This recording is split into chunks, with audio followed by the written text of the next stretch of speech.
Welcome to this week's episode of Queen Space Conversations.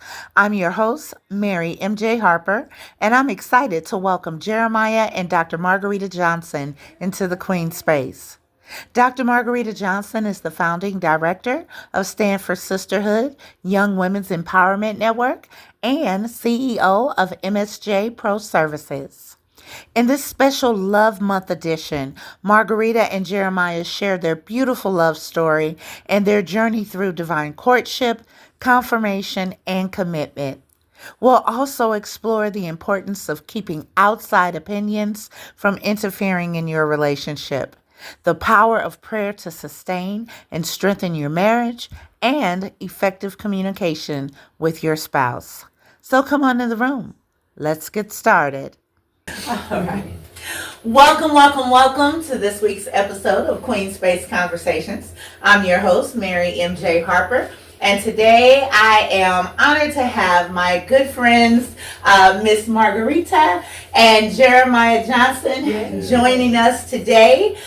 Miss Margarita is the founder of Stanford Sisterhood, and she is also the director of MSJ Consulting, and Pastor Jeremiah. Did I get that right, Pastor? Are we Pastor? No. Jeremiah Johnson. Just Jeremiah Johnson. Pastor, Elder, Bishop, just Jeremiah Johnson joining us today for Queen Space Conversations. This is the month of February, and this is our Love Month. Yeah. So I wanted to bring in some amazing couples like yourselves to just, encourage people and let us know that real love is still alive. There is hope. Yes. And, encourage some people that are in marriage or seeking to be married and just share your love story as well as how well you all work together in business, in ministry, and in relationship. Yes. So I want to first start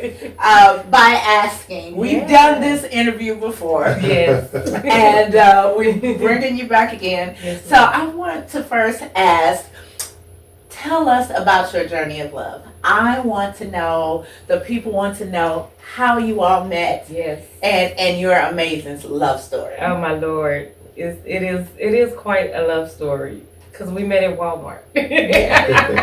We met at Walmart, and we've been together for 27 years now. And I just feel like it was definitely a Jesus hookup. Like, we didn't have nothing to do with it. He did it all.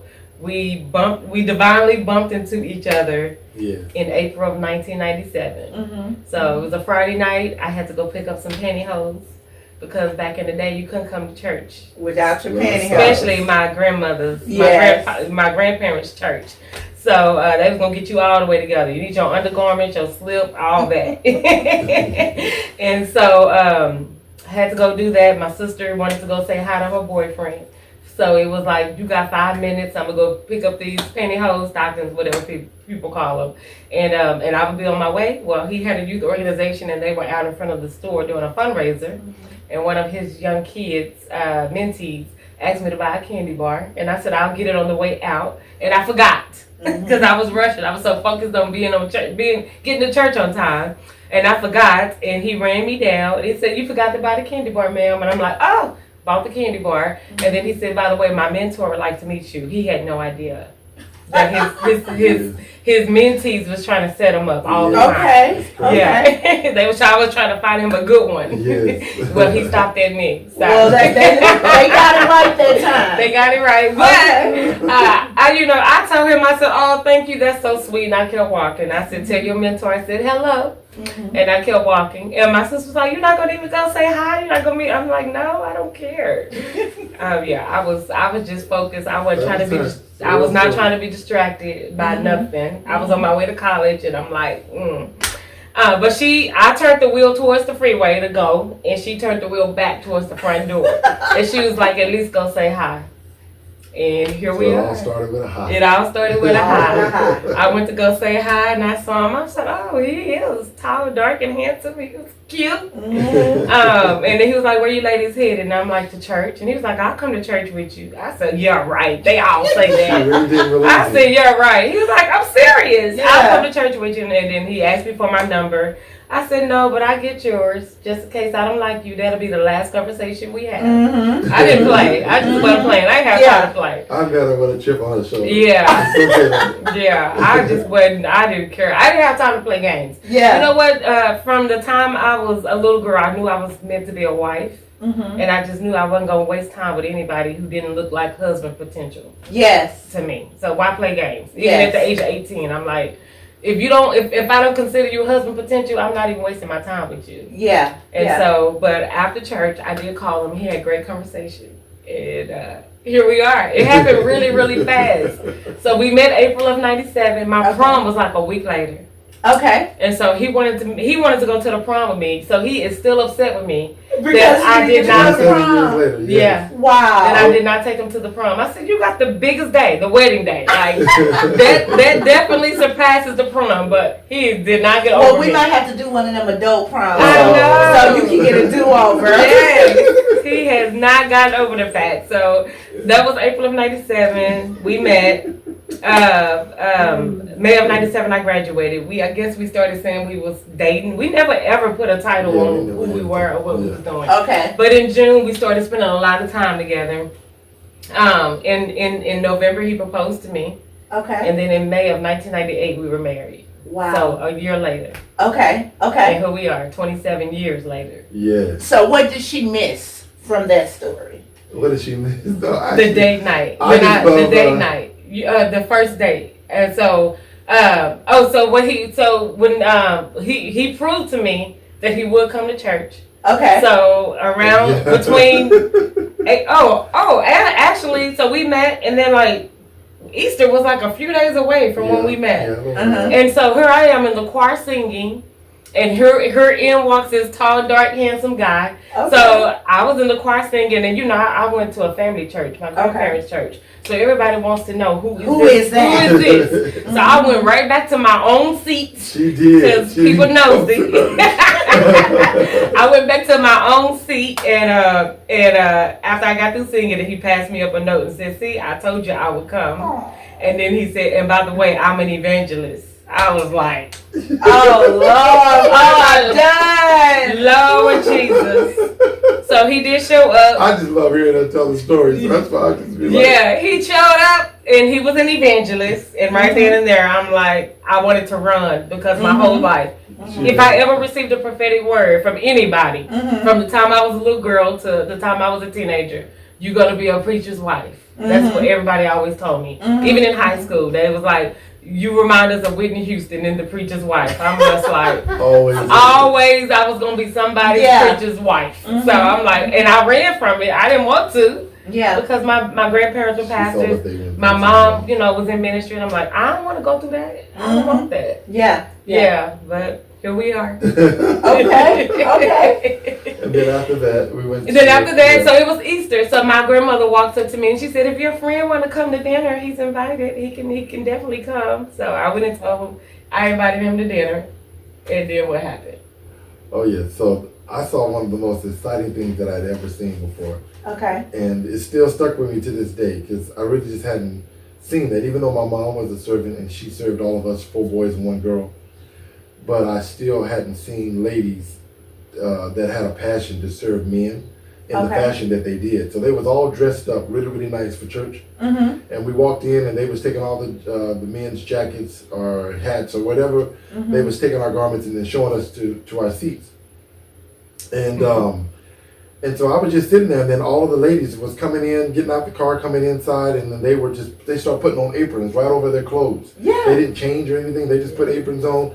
Maybe they changed their shoes, but they just started serving all the men, started making plates and setting up food that had already been, I guess, prepped or cooked before we got there. And so one of the most craziest things happened that same day, which my mind wasn't even thinking that deep with her, but I knew that she was like wife material, but I was just so fascinated by that. But on her way bringing me a plate, I remember like her grandparents' house, like we'll say the hallway is here and I'm sitting at a table over this way. So she walked around from the kitchen around, because I guess people were still in that area, but she walked around, and as she was walking around, you could just see the sky behind her. It's like it opened up. It was like one of those moments without the sound effects, but it's still, if I were to write a movie about it, that's what I would put with it. Because that's the type of moment it was. So it's like literally, I heard heaven say that this is your wife. Just that close, that quick. And it's just like it was a witness that went in my spirit that this was your wife. And he didn't tell me. I didn't know that. Yeah, and I didn't tell her at that moment. I just ate the food and we sat there and enjoyed the company of her family, and the day was over. But it's from that day, that was the very first day that I heard the Lord tell me that she was my wife. So women, it don't take a man all day to figure out if you're the one. Yes. Right. It don't. And the Lord don't need your help in relaying the message. I love it. Yes. That's good. Yes. I love that part that you said that, God gave you that revelation, but you didn't get it right away. No. Yes. And, for me, that goes back to scripture. He who findeth a wife findeth a good thing. Yes. And I know some women that's going out here telling folk, look, the Lord told me you was your husband. That's not biblical. Right. That's not a word. Right. Let him find you. That's all right if you want to put yourself in a position to be found. Exactly. I like that too. Yes. Put yourself in a position to be found. Like Ruth. Yes. You put yourself in a position. Yes. Sometimes that means you might have to get up and leave home. You might have to fix yourself up. Don't be going outside with no bunny. Yes. Hallelujah. With your slippers on. You're like a wife. Yes. So I love that you said that. Yeah. And so when did you know? Yes. So that was in April of 97. So here come November of 97. He tells me he's going to be gone for like a month doing missionary work. And he asked me to keep his car. He's like, you can keep my car, you can drive it, whatever. And I'm like, okay. I said, I doubt if I drive it. But I was like, okay, he let me keep his car. I was like, that's so sweet. And so during the month that he was going to be gone, his car note was came up to be due. So he sent me the money, and back in the day, they didn't have digital payment options. So I had to go in and make the payment. And so this was the first thing. We have never talked about this, nothing. But when they made a note and they gave me a copy, I got that copy somewhere, of the receipt. They said, "Who are you to him?" And I said, "I'm his fiance." Okay. He had never proposed. He had never said nothing. Okay. Actually, before he went on his trip, we both exchanged letters. We did. Saying the exact same thing, that we love the relationship that God have us in, but we don't want to mess nothing up. So we want to stay friends. Yeah. We both exchanged letters. Not knowing that we said the exact same thing. Wow. But not knowing that God had something totally different. Yes. So while he gone, I'm telling the Cardinal people I'm his fiance. We had never had a conversation about this. Yeah. And then that same weekend, that was during the week I went and made the Cardinal. That weekend, one of my cousins had a pajama jam for all the girl cousins. Okay. And I keep singing the da da da da. I keep humming this, like not even knowing that I'm humming it. But they was like, Sharon, that's my middle name. Okay. It was like, and that's all my family call me Sharon. They was like, why you keep singing this song, girl? You getting on my nerves. I said, y'all, I don't know. I said I'm singing this song because I feel like I'm about to get married. And they was like, girl, you 18. What do you mean you about to get married? I said, I don't know. I feel it. I feel that I'm about to get married. Yeah. Not knowing he in New York done told his godmom about me. I did. Wow. And she was like, that's your wife. You need to marry her. And they picking out rings. We out picking out rings in New York. Yes. So, unbeknownst to me, he done already reached out to my mama. My mama know. He already done told my grandparents. He found my daddy. I don't know how he did that. And so I'm feeling this the whole weekend. I said, y'all, I'm about to get married. And so I used to work for an immigration company, and I used to work from 6 to 2:30. So when I come home, I'm going to take a nap, right? Yeah. And my mom was like, when I came home, she was like, don't take a nap. I need you to ride with me somewhere.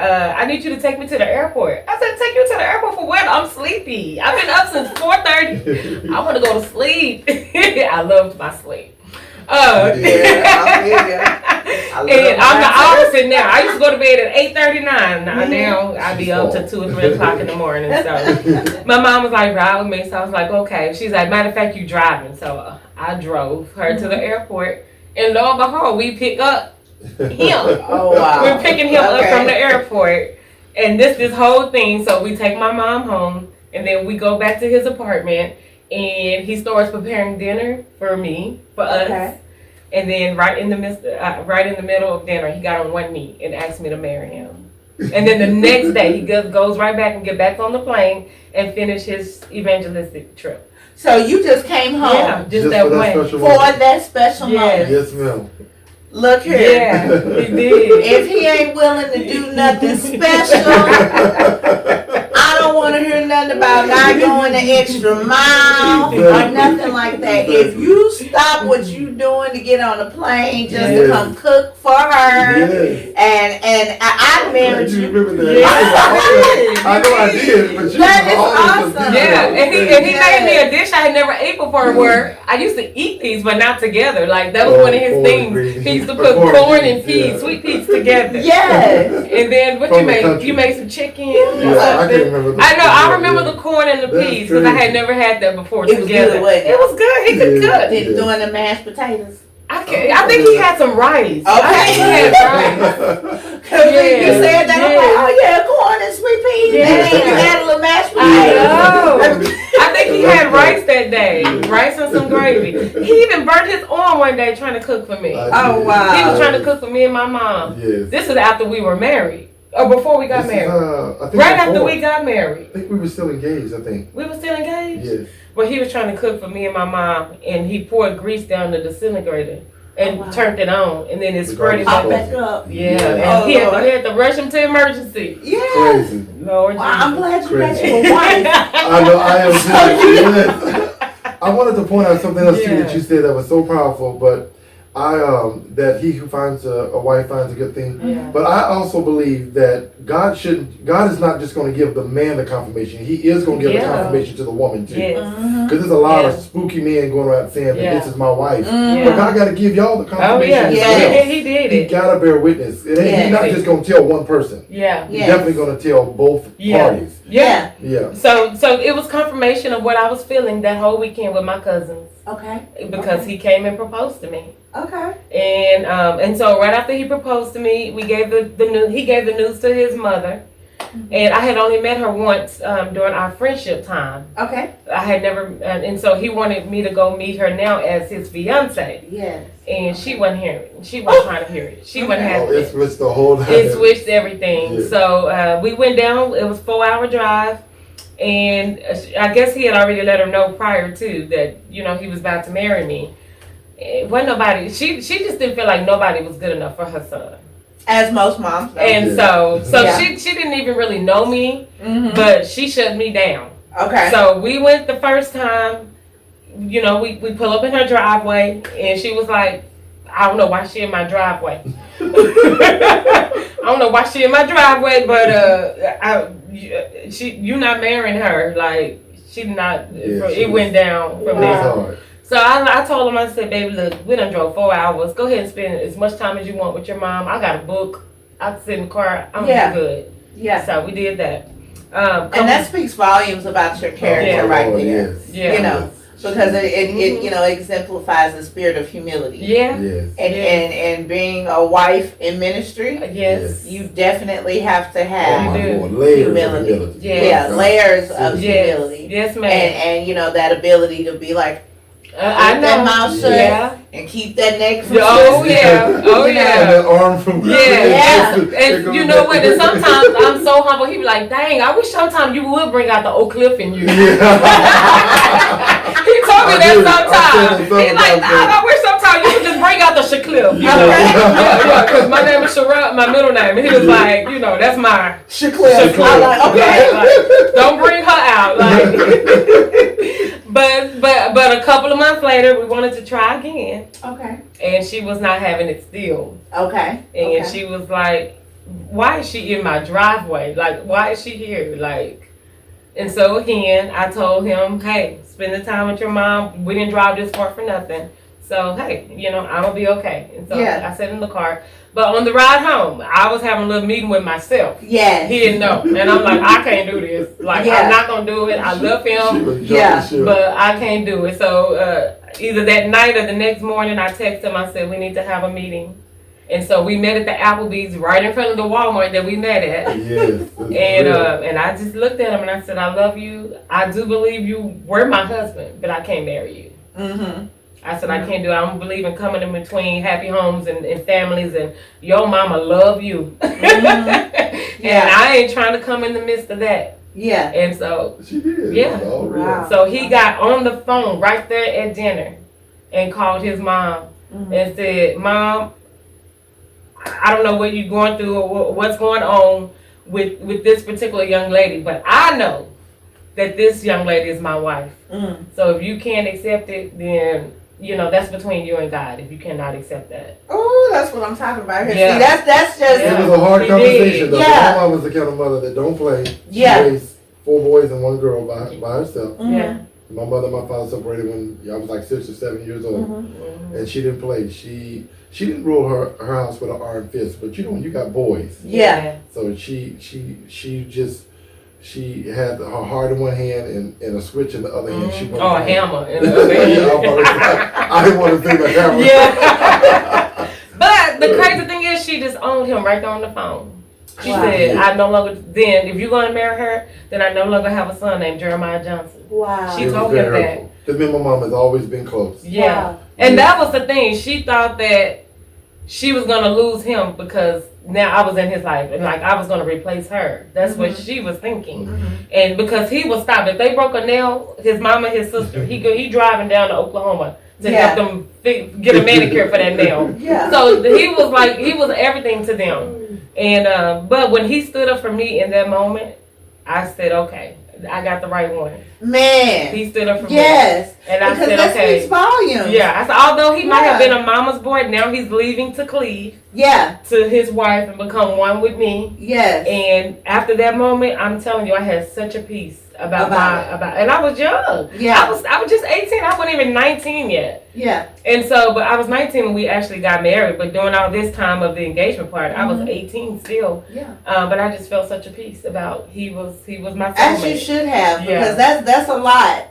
You know, especially at a young age. Yes. You both were young. Yes. Both of And us to were. be able to have that type of conviction Yeah. about the decision that you made, Yeah. where you can say, "All right, Mama, you gonna ride or die with what you know what you're Yeah. gonna do, but this is what I'm doing." Yeah. You know, so yeah, I could definitely see the comfort in that Yeah. because men don't do that I these know, right? days. And I'm like, okay, Yeah. I appreciate you loving your mom and being there for your sister. That's the type of man you want. That's what, Yeah. you know, be a protector and Yes. take care of his mother and his sister, but not to the extent where he gonna lose his real. Now, come on. His good name. Now, come on now. Yeah. Mama can't do what I do. Come on now. That part. It's big difference. You got to know your role. Know your role. Yes, because you know. Oh, Yeah. So man. how has that been over the years? Oh my Lord! So that lasted for how long, baby? She That got all lasted the footnotes, but That lasted for about 2 years. So Okay. she ended up coming to the wedding, Okay. but it was like a funeral for her. Oh wow. So she Yeah. like She literally, told us that, yeah. she literally like sobbed, like cried loud, like she was at a Oh, funeral. Lord. I promise you, she cried like she was at a Oh, my funeral. Lord. Did she not? What you standing at the altar like? Well, you know Not what? happening. He was so heartbroken. It was such a bittersweet moment for Yeah. him. Because Yes. here he is about to start his life, do something that no one in his family had ever Breaking done. generational Breaking Yeah. generational cycles. And me too. cycle. Yeah, me too. On my side of the family. You know, we've had divorces and you know all that kind of stuff too. Nobody. Well, my mom them they did get married young too. But it was just hard for me to see him.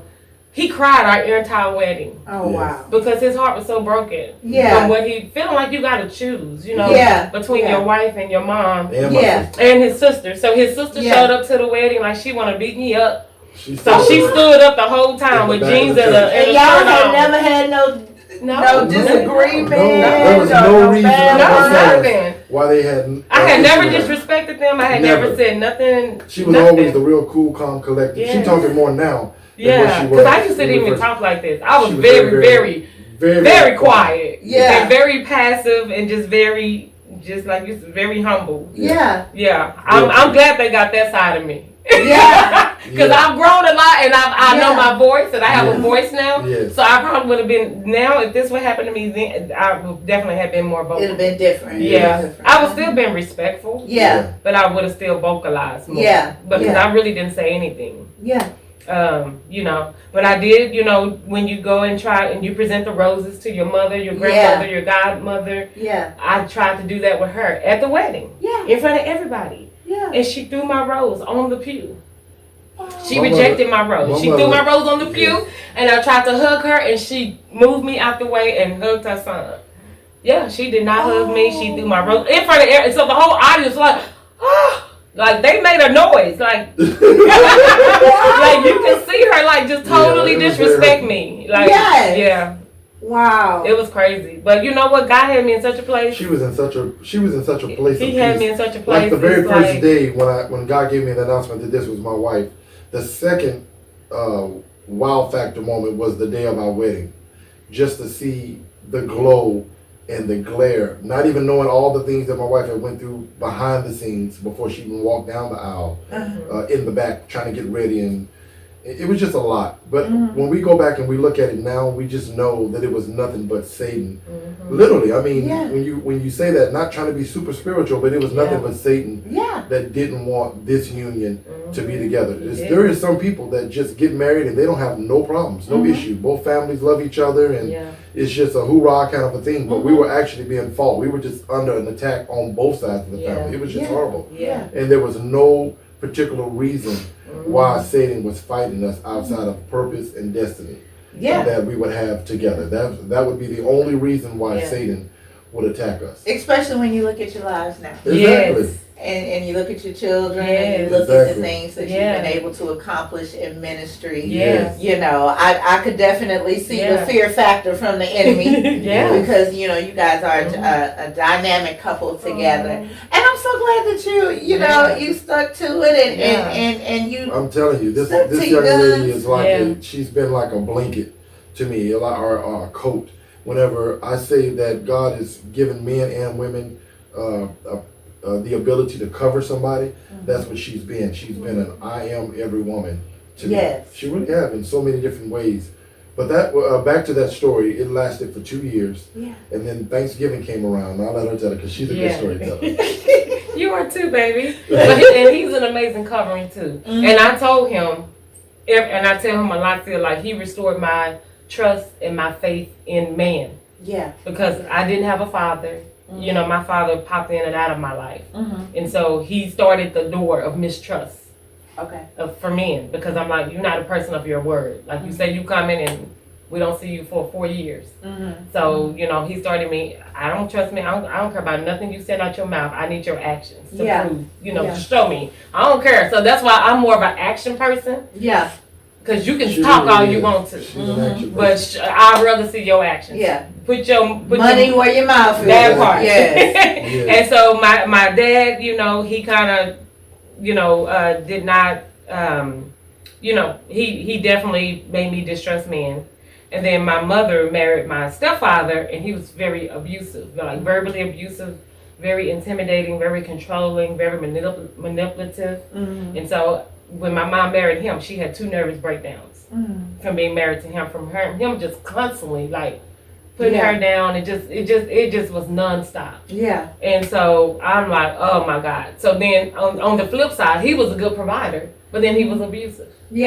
So I'm just like, ugh. So, you know, when I met him, that's why I was so just strict and stern. Like, I ain't got time to play games. You know, I ain't got time for nobody to be trying to control me. I ain't got time for nobody to be telling me what to do. And I sure ain't got time for somebody to show up in my life and then leave.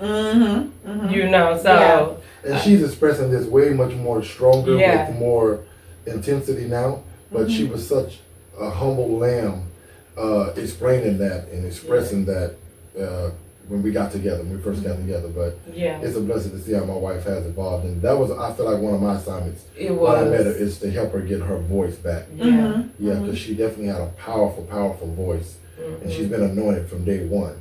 And I just wanted her to know that she was anointed and that she did have a voice. He did. she used to let people walk over her Yeah. way before I met her. So Yeah, and now he say he gave me a gun. Now I only use it on him. yeah. I'm like, I taught her how no, to shoot, babe. yeah. Target practice.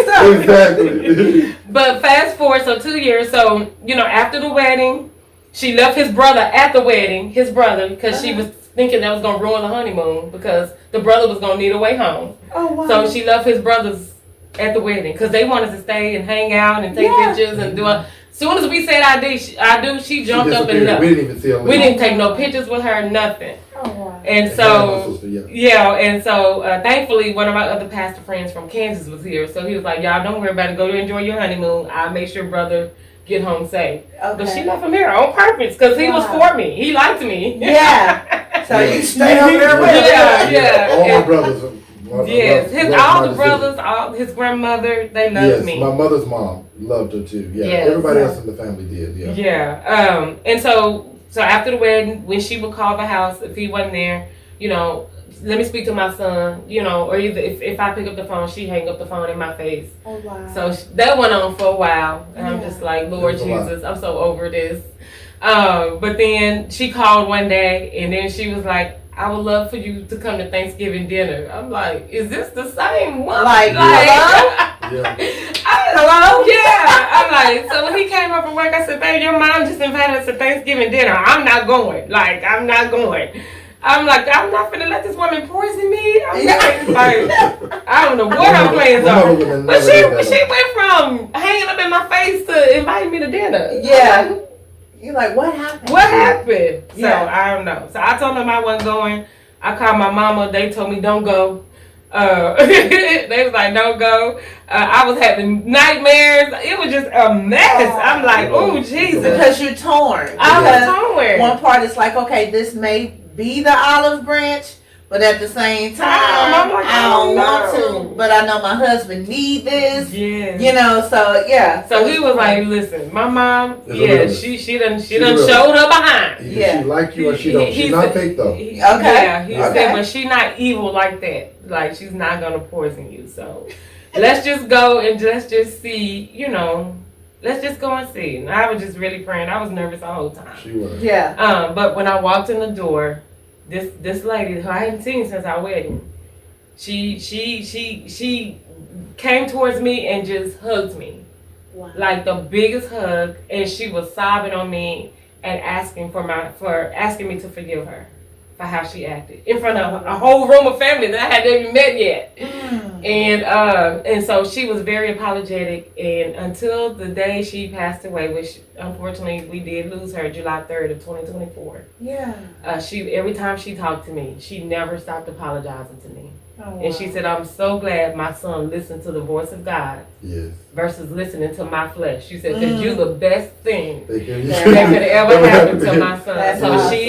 she continuously apologized every time she saw me. And then she ended up getting 2 beautiful grandbabies out of the deal, so she had to, enjoy that a little bit. I guess I'll be nice till I got I got me a grandson. Got a grandson out the deal. I guess I can't keep being me. Yes, no, but she was very loving. She was their whole family is just they're loving, but they don't play. And if they don't like you, you gonna know it. You don't have to guess. Yeah. But once they like you, and they will love you and take you in, and just they're great people. They just not fake. And so she just couldn't fake what she was feeling in the moment, you know. So I can appreciate her for that. Yeah. Yeah. So my mother just kept saying that after she came back to her senses, she just kept feeling like, number one, she felt like it was too fast. It was fast. it was fast, but we was moving on God's time and not ours. Yeah. It was fast. You can't always He explain switched it. my whole plan. I was going to U of H. I had got accepted. Yeah. I was going to be an attorney. Yeah. I was got She was accepted an attorney into for an UTA. Wow.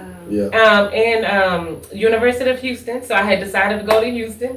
So when he met me, I was about to pack my bags and be out. Be out. Yeah. But God had a totally different plan, and I definitely feel like God doesn't make mistakes, and everything that we went through in our life and everything that we've done has been completely purposed, and our steps have been ordered by Him.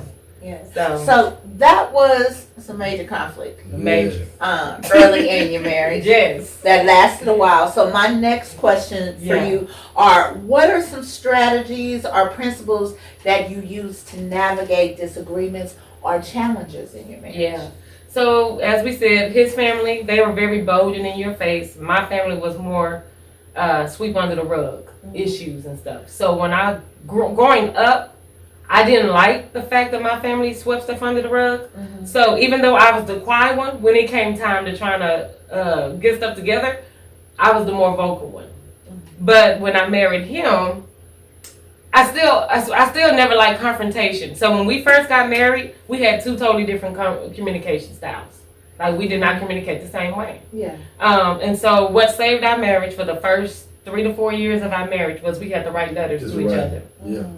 We didn't have cell phones to do all this texting and stuff. Yeah. So we were still writing. Yeah, we were writing letters. And so in that moment, I would give it to him when he would leave for work, and then I would stay home and read his letter. And I could understand his heart. He could read my letter and understand what I was trying to say without the emotions, keep interfering. Mm-hmm. When you having a intense moment. Yeah. And so, and I think God actually really allowed us to have a lot of intense moments in the beginning. In the beginning, yeah. In the beginning. And so, like, today, we might have a little moment, but it's over so quick. Like, we really quick. That's true. we went through, I think we went through so much of it in the beginning. Like, so much more to where he was like, you can pack your clothes. Like, after the first few months of marriage. Mm-hmm. He was like, you can pack your clothes. I said, fine, brother, because you only going to tell me once. One time.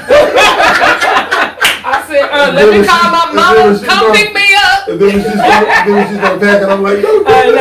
I was just playing. I was like, okay, dude, shoot, But I'm bye. saying this too, and I'm saying this for the viewers because I know that people that have been married will testify to this, is that you got to keep people out of your business. Yes. You got to keep external family members, some of them, out of your business. Mm-hmm. There's nothing wrong with having people that you can confide in. I think every relationship should have somebody that they can confide in, that they can pour into and talk to about things that's going on, because you don't want to be going through an abusive relationship and you can't talk to nobody. Yes. That's for male and female. Mm-hmm. But the truth of the matter is, the things that when we finally stopped and looked at the disagreements that we were having, it was from external stuff. It wasn't foolishness that we were doing in our own home. Mm-hmm. We was fussing and fighting about, my mama don't like you and your mama don't like me and this and this and that. Mm-hmm. It was just foolishness. It was just literally the fiery darts. This is how I can describe it now, that were being thrown into our relationship. And then we got these darts that we having to pull out of each other, and we having to try to figure out, navigate through this. It was just literally, Satan was just, we had a loving home, a beautiful home that we went to be married, but it was just, it's like these little traps was just been either coming in our home through phone calls, or people visiting and leaving that spirit in your house. You know what I'm saying? And then we young. We had never been married before. Right. Yeah. And having to navigate through it. And nobody gave us no manual on marriage. Right. On this is what you're supposed to do and this and this and that. Yeah. So I'm vocalizing things, and then she's like, she's trying to vocalize it back to me, and then we fussing and fighting over bull crap that didn't have nothing to do with neither one of us. Yeah. Like, I wasn't cheating on her, she wasn't cheating on me, she wasn't slapping me, hitting me, she wasn't running me around the house with a knife. It was nothing like that. It was just us trying to communicate foolishness that was either being called into our home, or either people just external hate against the marriage. Like, for example, so I grew up very religious. I grew up Pentecostal. So I didn't wear pants, makeup, lip gloss, fingernail polish. None of that. Nothing. When I met him, he was a preacher, but he introduced me to my very first pair of pants. Yes. So now grandma calling, why are you wearing pants? You are misrepresenting. And I'm like, and you're married to a preacher. I said, he the one buying the pants. And I'm just like, Grandma, I know I was raised up like this my whole life, but I never believed it. I was low. I always question y'all. Yeah. Like, why come we can't wear pants? I'm in gym with a skirt on. With a skirt on. I'm at the beach with a skirt on. Like, make it make sense. Yeah. Yeah. And so that type of stuff. People would call with this type of foolishness. And my Sunday school teacher was telling her before we got married, remember? Yeah, she was telling me the reason why you're not filled with the Holy Spirit because you have a desire to wear pants and makeup. Oh. Yeah. Just because she had the desire. I had the desire. She had never even put them on. But I told him when we were dating that I've been wanting to be filled with the Holy Spirit for the longest. He said, come to my revival tonight. I was filled with the Holy Spirit in one of his services. The same night. Yeah, the same night. And been speaking ever since. Yes. With my pants on. With my pants on. And my makeup. And my rouge. Come Like on, they used to call it. Got that rouge on. I know. Just So, tradition. just tradition. But couples have to know that when you guys are coming together, there is pain in becoming one flesh. Yes. Like, you have your way of doing things, you have the way you grew up, your ideologies, your all that. And then he do too. And you are literally becoming one flesh. Yes. And it's painful. It's a painful process. So in that process, my next question is, so how does your faith influence the way you express your love and the way that you all nurture each other in your marriage? How we got through that, if people want to ask us how did we get through the pain, is we literally, both of us, it took both of us having to humble ourselves. One of the greatest gifts that God has given me that I know that I received this from my grandmother on my dad's side, and then also my mother, she was a praying woman as well, is that I would just leave and do an early morning, 4 o'clock, 5 o'clock morning prayer, just praying. Leave our bedroom, go into another room, and I would just pray. And so my wife, she would do the exact same thing with me. We would just started praying. And so I really do believe that the prayers that we did then, just literally seeking the face of God, it actually saved our marriage. It saved our life. I really do believe that. Honestly. And then just knowing that you have a husband that loves me as Christ loves the church. Yes, exactly. And that, he's not going to steer me in a wrong way.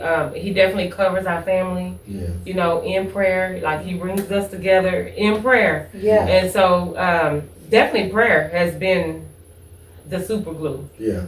To what y'all see today. Like, we would not have been here. We would not be sitting here. I believe that. If it wasn't for the power of prayer. It has kept us together because prayer humbles you. Yes, it humbles you. Yeah, prayer causes you to hides you from the enemy. Yeah, right. Yes. And prayer causes you to have that unconditional love, that you need to have in your marriage. Yeah. And then prayer also taught me, like, I was a virgin when we got married, right? And so I would say the Holy Spirit taught me how to be intimate and how to make love to my husband. And we have to know that. Yes. So I gotta share funny. So I saw a reel on one of the platforms, and it was a couple, and they were getting ready to be intimate. And they were saved and sanctified. Yes. And he came out with his James Cleveland on the radio. He came out with James Cleveland on the radio, and she looking all cute in her lingerie, and he like, all right, we finna go before the Lord in prayer. She said, no, we not. No.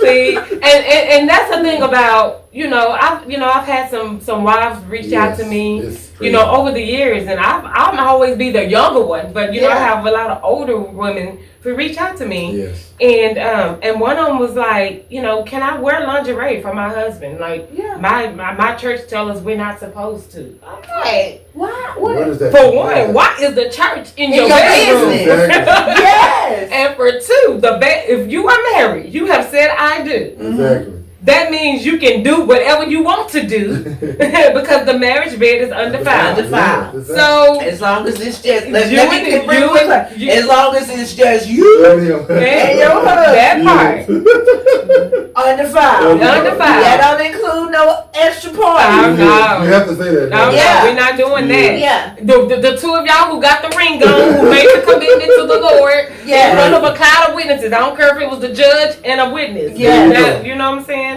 Yeah. And so, but I'm telling you, we don't make love to James Cleveland. I'm sorry. Yeah. We're not doing that. People are so spiritual that there's no and men are attracted to what they see. Exactly. Yeah. So they want to see all of what they can see. They want to see all of it. They want to see the jiggle. They want to see the wiggle. Listen. And they want to hear too. They want to hear. Make some noise. Yeah. Let me know what I'm accomplishing. Talk to me, Jesus.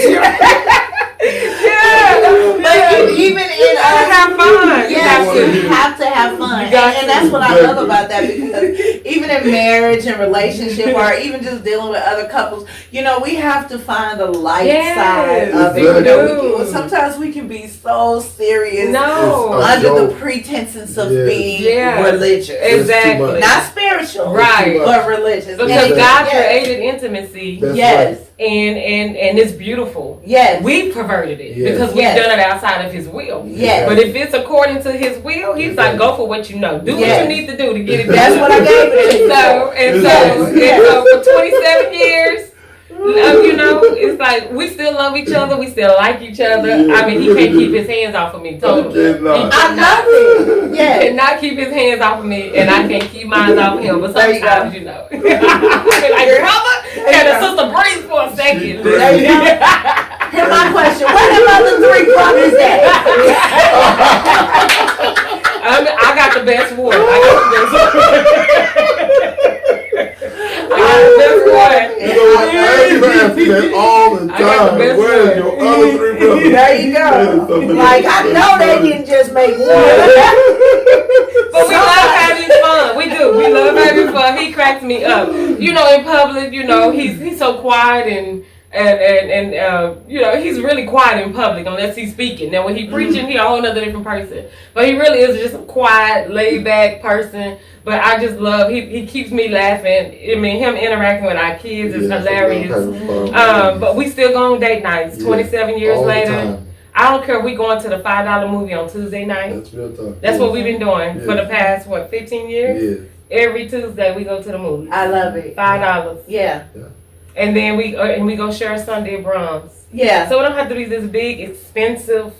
Just being together. Just being together. Connecting. Being intentional about your time together. Yeah. And then we cruising together, so that's even more fun. I love it. I love it. It took us 26 years to finally cruise. And now you're addicted. And we're addicted. I love it. Yes. We love it now. Cruising crazy. 5 cruises. We're going on our 5th cruise next Monday. So her name is Sharon, so every time we go somewhere else, we always come up with another name. Now her name is Shacruz. Yeah, Shacruz. Shacruz, yes. I love it. Shacruz is crazy. Yes. So before I go, you guys are a dynamic couple together. Bless you. And you have an amazing ministry together, and individually. So with Stanford Sisterhood and MJS Consulting, MSJ-PRO. MJ. I'm getting all MSJ-PRO. There you go. I'm tongue tied. Now I knew that, but I got tongue tied. Okay, but in that, you know, I love that. That's how we met. Through Stanford Sisterhood when my daughter came and she was one of the participants. She was the diamond of the camp. Yes. And one of the things that I loved about that, being able to come in and observe and see what was going on, I loved how present you were. Yes. And not only that, how helpful and, you know, how hands-on you were, just making sure that everything went as smoothly as possible for you, and just kind of coming off as that dad figure to all the girls. So how is it working together? We love it. We do. People feel it, they act like they don't know how we do it, because we do. So when COVID happened and people was breaking up and divorcing because they was in the house together, I'm like, we've been doing it. We've always worked from home together. We've always done ministry together. We homeschooled our kids together. We always, we have our, but I'm saying we're always together. So sometimes when people see us apart, they be like, you know, so. Oh my Lord, that's what we get the most. We get the eyes when, like, I can't go nowhere by myself. Like, where's your wife? She'll go somewhere like, where's your husband? Yes. And like, when people don't see y'all together, they think something wrong. I know. Because we always together, and we always say, even when I text messages with our kids, our group chat, Team Johnson, good morning, Team Johnson. You know, what's up, Team Johnson? Let's have a great day, Team Johnson. So we are literally Team Johnson. Like, we love working together. We don't get it. People like, y'all don't get sick of being under each other 24/7. We don't even think about it. Just people start bringing it up. Like we do spend all this time together, so it's like, it's weird. Whenever we don't even think about it. Now, we only met one other couple that actually operates the same way, And they said the same thing to us because we spent their anniversary with them probably 2 years ago. That was David and Tamala Mann. Yeah. And so they was like, we get the same thing because we're always together, always. Yeah. And they're not even doing it like we don't even do it on purpose. We just enjoy each other's company. Yeah. And so whenever like they were saying that one or the other one don't see one of them together, maybe it's at the grocery store or wherever, people be like, is it, or, like, so. Yeah. I'm like, I'm still my own individual. Yeah, exactly. Yeah. She go places all the time without me. Yeah. All the time. Yeah. But people just be like, oh Lord, and it's funny sometimes. Yeah, but for him, he's a homebody. So he don't have to. I'm a loner. And I'm happy being, I don't even feel like I'm missing nothing. Yeah, but as long as he with me, he good. I am. I be like, baby, go hang out sometime with the brothers or somebody. I'm cool. I'm good. Yeah, I know, but he good though. But yeah, but we love each other. And we've just learned not to sweat the small stuff. Yeah, and just to keep it simple. Yeah. Yes. So we started a ministry years ago where we would bring couples together. We're gonna relaunch it, and it was called Kiss. Keep it simple and sweet. Like that's what. I love that. Yes. Keep it simple and sweet. Like it's so much fun. Like if you want to, you can make everything out of an issue, everything out of an argument. But why? Why waste your energy doing that? Yeah. But there's some couples they love drama. Like they live off the drama. They live off the confront, the confusion. They gotta have it. Yeah. We love peace. And we like being with each other and just having fun. So and my kids compliment that all the time. It was like, Dad, I am so glad. Literally, they told us this week. I think a few months ago they said the same thing. My daughter went on a cruise with us, and she said the exact same thing because she saw couples fussing and fighting. I mean, we checked into our room, and then maybe a day later, it's just like, Lord, I know we're not getting ready to stay beside this for 8 days. Yeah. And they fussing and fighting and going on, and I'm like, and my daughter was like, Dad, I'm just so glad that you picked an amazing woman that's our mom, and y'all just get along so much. I said, babe, listen, I just love peace. And I just knew that she was a peaceful person. I just knew it from the beginning, and she got a beautiful family, and I just didn't want to be in drama. But when your kids look at you and say y'all couple goals, they be like, that's a blessing. Yeah. Because that's what you want. Yes. You want your kids to see the example that you set for them and the model that you have for them in what they choose. And so I have no doubt that, it's going to be very difficult for young men to approach your daughter. Because she got a daddy at home. She see how her daddy treat her. She see how her daddy treat her mama. And I'm sure she's heard this story. So she's going to be like, I ain't got to deal with that because my mama didn't have to deal with it. I didn't have to deal with it either. Same way my daddy put his foot down and made a decision. That's what you're going to have to do, or you're going to have to keep stepping. You can't tell me it's not out there because I've lived it and I've seen it. So it does matter what you show your children in relationship because you're responsible for how your son treat that woman. And you're responsible for how your daughter treat that man. Because they're looking at you and they're looking at the example that you set, before people, and I see that spirit of humility in your daughter, as well, and she's kind, and my son be coming up to me, Mama, you a unicorn, like, sir. I don't know how I'm gonna find a woman like you. He tells me, he said, Mama, he said, they don't make women like you was made, Mama. He tells me that. Like, it's hard out here, so I'm praying for this generation that has to date. And not just this generation, mine. I'm in trouble. Things have changed. So much. Things have changed. People don't value loyalty. They don't value. They say they do, but it's like I wouldn't dare leave.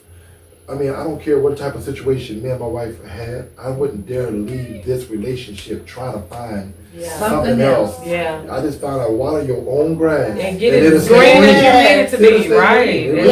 Fertilize it. But it ain't worth it. I love that because they always say the grass is green on the other side. Your grass will get green too. Your grass can get green take too. Care of it. Take care of your yard. And every day, look, we've had some hard moments that we've had to endure in our relationship. I mean, I don't want y'all to think that it's all been roses.